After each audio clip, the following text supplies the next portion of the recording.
बहन गई सपना रहल जो नवरात्र बीतल हो। यही नवरात्र में अपना दुल्हा से काले बाकी है जी काय प्रदीप भैया का मन मार के बैठे हुआ वैसे भी तू एक नंबर पर हुआ। एक नंबर मना बहिल ले अब इतना देर मत करा देख ला अशोक लगन वगैरह में अमर को परेशान हुआ। चला जब सिंगल रहबा तो परेशान रहबे करबा डबल हो जेबा लोग तो परेशान ना हो बजा। बाबू के बारे में हम रोज सोचीला अगुवाई के चक्कर में हुई तो उजुराइन कहा किया जी लेकर चली माता रानी के पंडाल में दर्शन करा लिया। दुल्हावा कहता रे घर घुमनी है का रे कहते का जी मन धाम करे के बाद आज तक घर घुमनी है कहत बा कि सुनी ऐसा लागत बा कि तू कुआरे में जगह जगह जाके पंडाल घुमल बाड़ी कहते सुनी ऐसा कोई बात ना हो लेकिन जब रहुआ हमरा पे लसना लगाओ तनी तो ठीक बा हम ना जाई बाकी हाई लिस्ट नहीं एमे जौन जौन सामान लिखल बा जाई रहुआ मार्केट सामान लेके आई आ घर में जौन देवी मैया का मूर्ति बा जौन देवी मैया का मूर्ति बनल बा यही मूर्ति का हम पूजा पाठ कैले और देखा कैसे कहती है मास्टर देखा दुल्ही रंग मिजाजी है और कैसे बतौले बा कैसे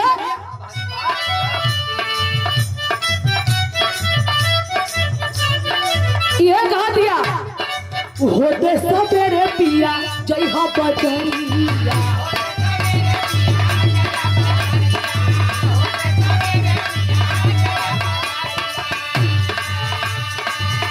आज चढ़ते नवरात्र घर गई है मयरिया चुनरिया ले ले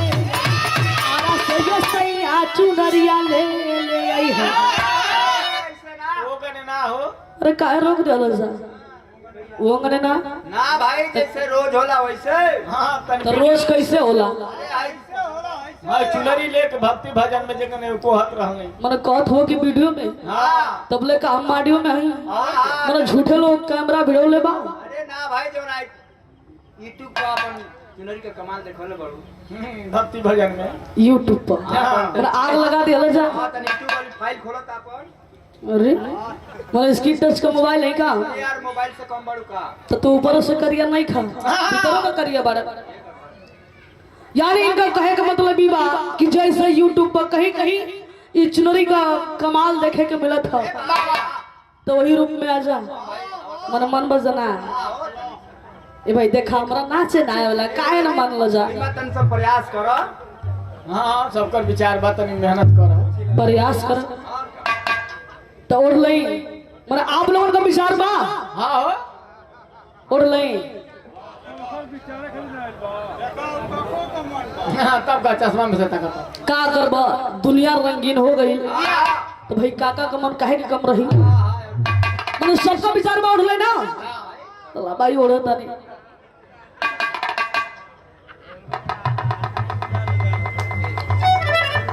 मन तोरा पूरा ढो तनी का किसे मार के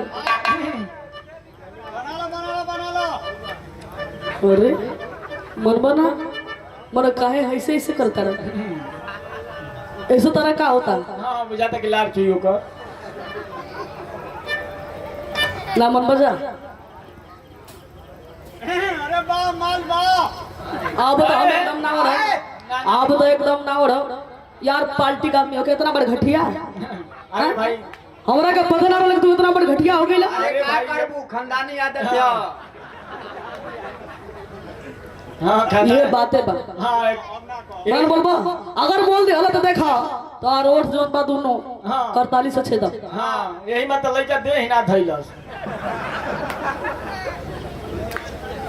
आप बोलबो तो ठीक ना पड़ी हां तकले में का करबो तू तो और बोलने काम बा जब तोरे जीवन में खाली मुंहले सांप पीटे अरे के बा बा जिया त कर बाबू पीटेला सही है ना आओ कैसे कह दिया खबरदार न तकबा कि ना ठीक पर ना हो पर ध्यान देना तक हज आओ बा तो मास्टर देखो बतौली कि हमरा नाचे ना आवेला तो ई लोग कहत हो कि प्रयास कर वैसे देखिए जा जमाना रंगीन हो गई कहल जला राहुल जी देखी आज आपसे पहला मुलाकात है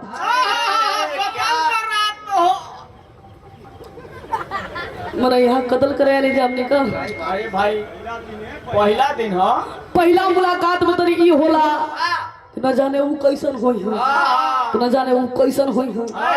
पर कौन बात ना हो वैसे आपसे 30 तारीख के प्रोग्राम रहल अगला महीना में ना आओ प्रोग्राम कैंसिल हो गई बारिश की वजह से कोनो बात ना हो पोस्टर में देख के हम समझ गई अभी ना मन बा मना हम पोस्टर देख के समझ गई कि हाँ कैसन बानी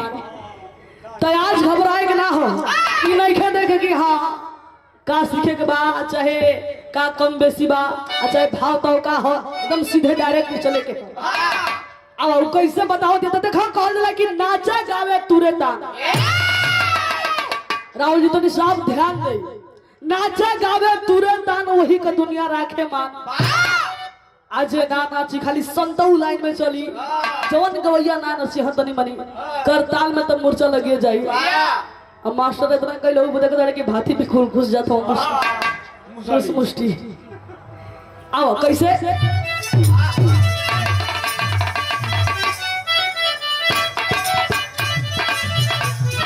बताओ भैया भोला जी आप भी ध्यान दे काय पर भैया हम जाना थी तू कैद करत हुआ कैमरा में कैसे तू होते सबेरे पिया जय हाथ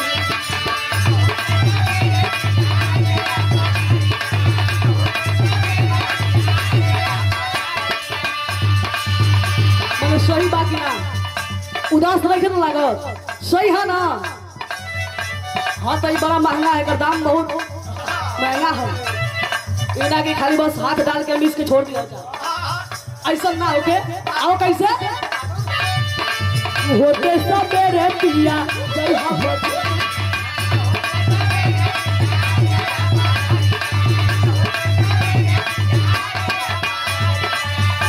आज चढ़ते नवरात्र घर यही है मैया सुनरिया आरा से ये सैया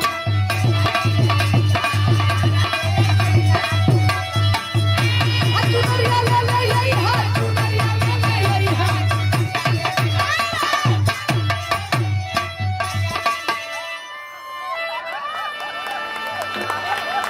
बहुत बढ़िया अदायगी लेकिन आप जाई मत जब आप हिलाइए दे तो ये खाली और हिलाएंगे हम तबे लाइफ जब रहुआ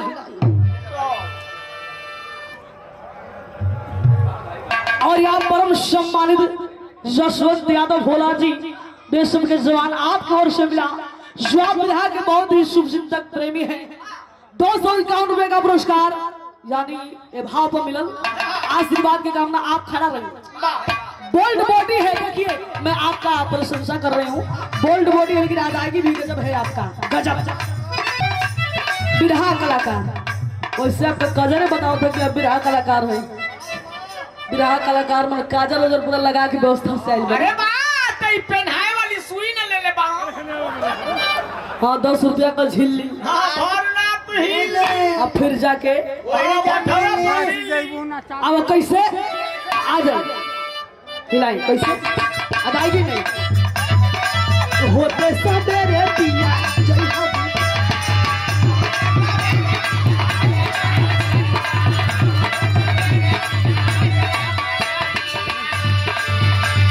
आज चढ़ते नवरात्र घर यही है मैया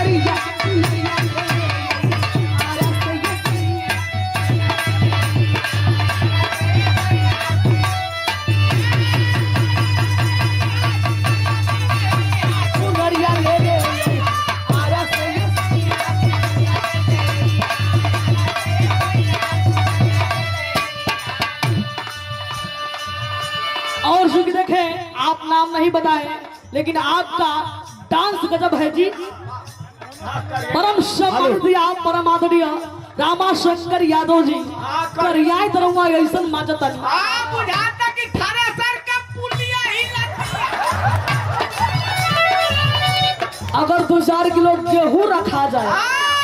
किसान हो जाए। कैसे काजी ध्यान दें रउआ से हम का कहत रही कैसन सामान मांगता नहीं बताओ भैया मुरी गोतला से आ मोबाइल के अंगुरी आई बत मोबाइलिया में कुल बड़ा खराब देखे के मिलत था ओके बंद करी ओके घरे सूत के कमरा ओढ़ के अंगुरी आई बड़ा फुहर मतलब कुल देखाओ थो सो ओके अंगुरी आई मत तनी हेने देखी पहली मुलाकात बा तनी रउआ कुछ आंख से की कनती बैटरी डाउन हो जाए कैसे बताओ दिया का लाल चटकार कलर बनत भो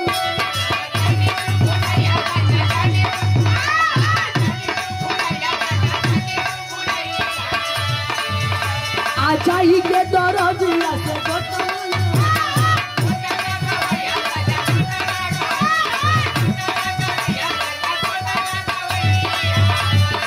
बाबे ही कुहारा से ले यहाँ कल साथी गरिया चुनरिया ले आरा से ये करिया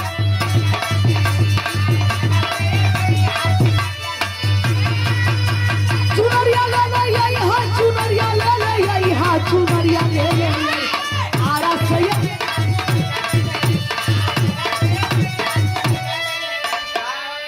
आरा जानी का तू छोरी के बलमुआ आहाई तोरी के आरे दिलवा मोर हम बताओ तनी जब जसवंत जी आप तैयारी करत हो खब भौजाई मलकाई मार भौजाई मलकाई ने सही कहत हुई का कि काटले खा गरी हो सजरिया अरे काटले खा आहाई गरी हो सजरिया अब बहुत आटने नाचलो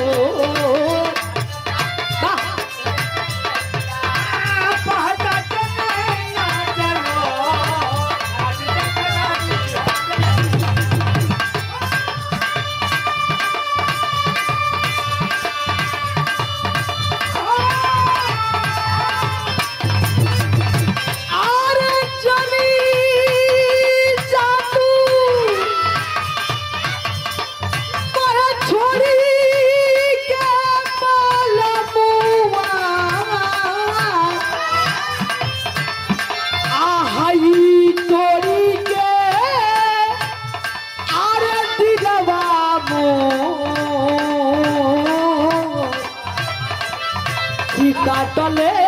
खा गरी हो सजरिया आ काटले खा गरी हो सजरिया